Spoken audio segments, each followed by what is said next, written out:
Gladiators, the show where we discuss and debate literature in all of its forms. If it's written work, it's gaming. Let's meet the panel. Hello, I'm Larry. I'm Kelsey. Morgen. And I'm Josh. Alrighty then. What are we going over today, Laney? We are going over Xtra Naked by Nicole Lanier Montez. Righty. This is quite a gem that I found because I was at the Collingswood Book Festival where I was with the Garden State Speculative Fiction Writers. We were promoting Speculations from New Jersey, and which is the anthology I contributed to. And I came across Montez and her collection of poetry. So I found this one. And It's fabulous. Is she a local writer as well, or? she lives in Maryland but makes her way around. Okay, so local-ish. Local-ish. She's definitely one of those hidden gems, I would say that much. Already, what is the topic of discussion for today? What do you feel this poem has to say about race? Do we want to read it first? Yeah, let's read it. Now that I've got your attention, let's do this with the lights on. Use full-length mirror or shadow on the window. 1. Cover all identifying features. 2. Slowly get into position. 3. Find your spot. 4. Start peeling your epidermis off. Now imagine a world where everyone is treated equal. That is Xtra Naked by Nicole Lanier Montez. Okay.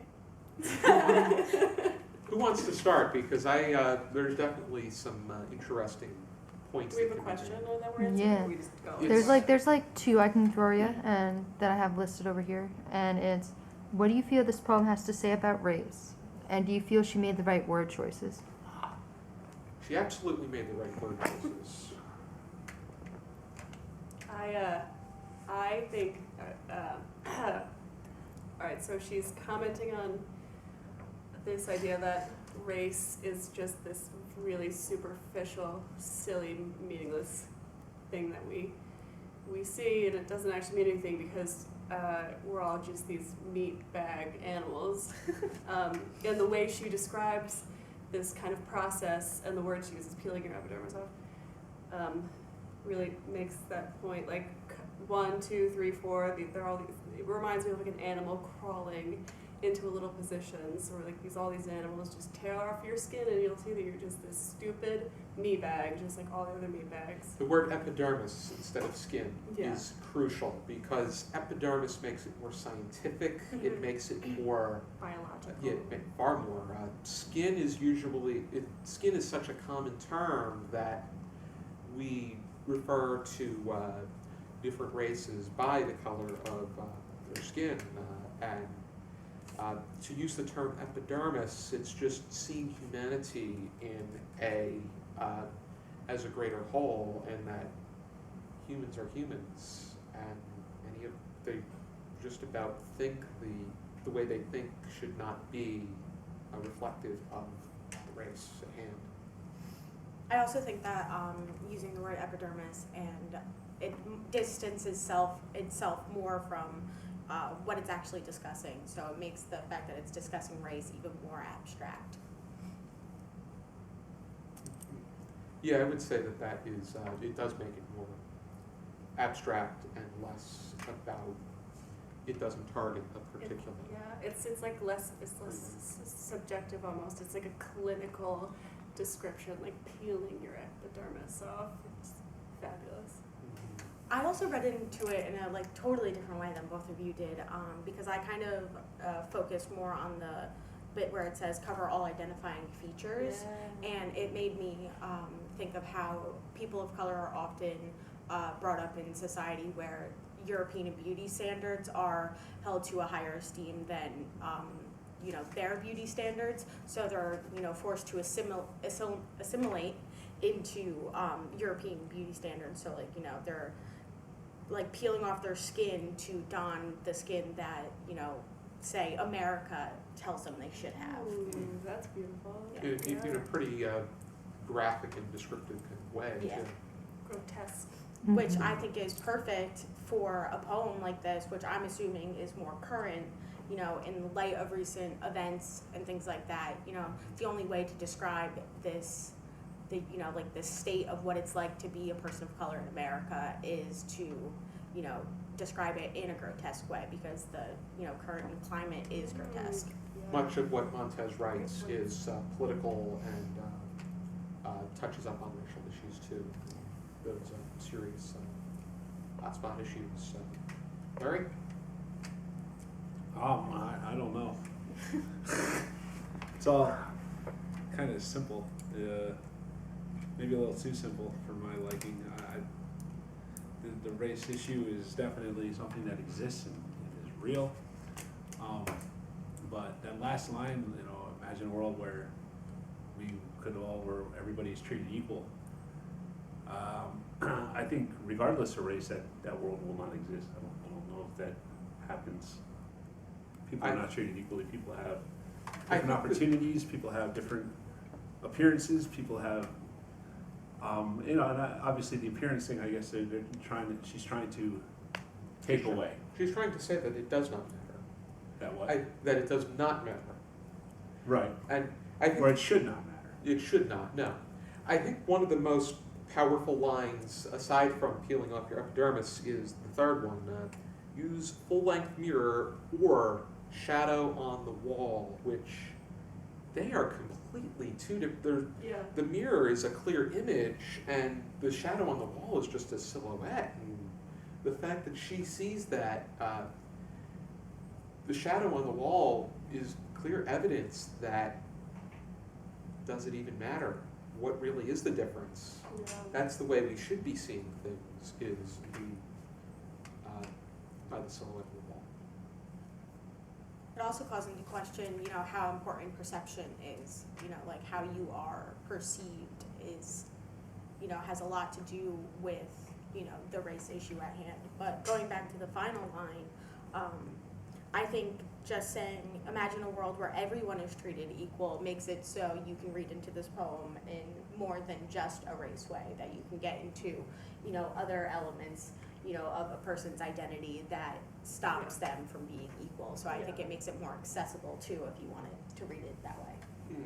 I think it's like, I think Ari would appreciate me using this reference, but in the Phantom Toll Booth, where the tall man, the short man, the skinny man, the fat man are all the same. And it all comes down to how it's perceived, whether you are a giant or a bug, or it's just, everything is based off of perception. And the way a standard perception is what we are living in, and she challenges that, and rightfully so.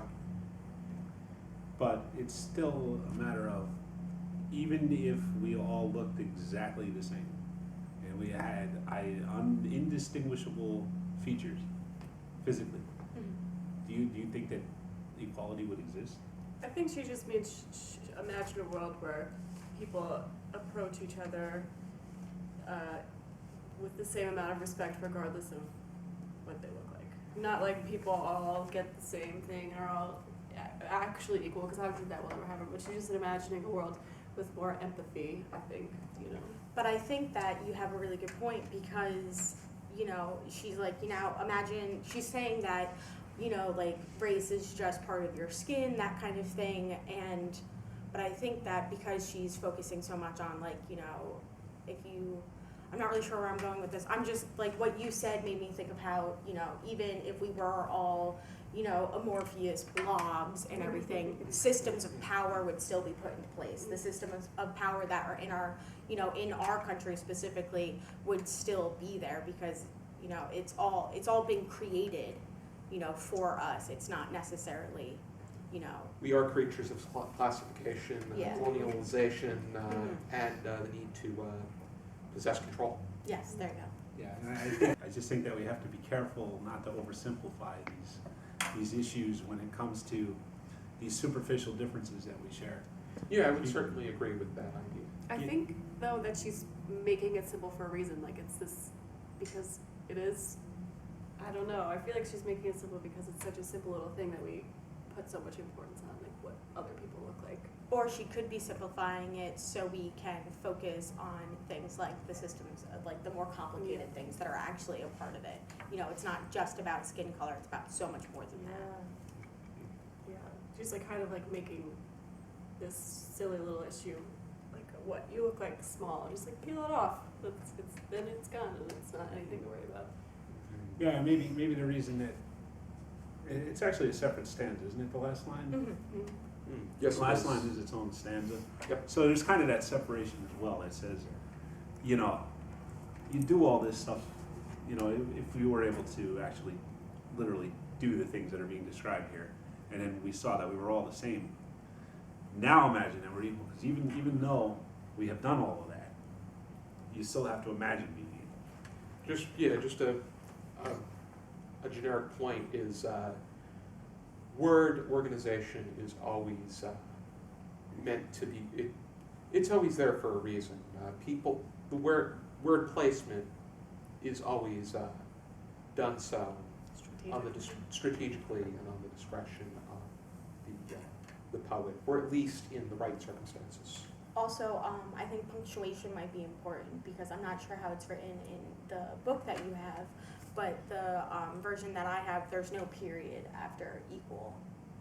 That's So that correct. lack of period could also lead to, you know, a silent question that's there that says, can you imagine this world where everybody's equal? Most of So- her poetry is not. It doesn't end in periods. I saw one of them in there when I was skimming my way through. There may be a few more That do? that do. Anybody have any final thoughts? Read it. Go buy that book. It's I great. agree completely. You should definitely pick up Sleepwalkers, which I got this at the book festival. Hopefully you can find it at on another outlet on her website. It may be on Amazon, but check her website first. I'll definitely be looking into that. Yes, it is. I'm probably gonna be making my way through that now myself, with the opportunity. But again, it is Sleepwalkers, Nicole Lanier Montez, and she even signed it on the Okay. first page. So, alrighty then, be sure to join us next time for another episode of Literary Gladiators. For now, keep reading.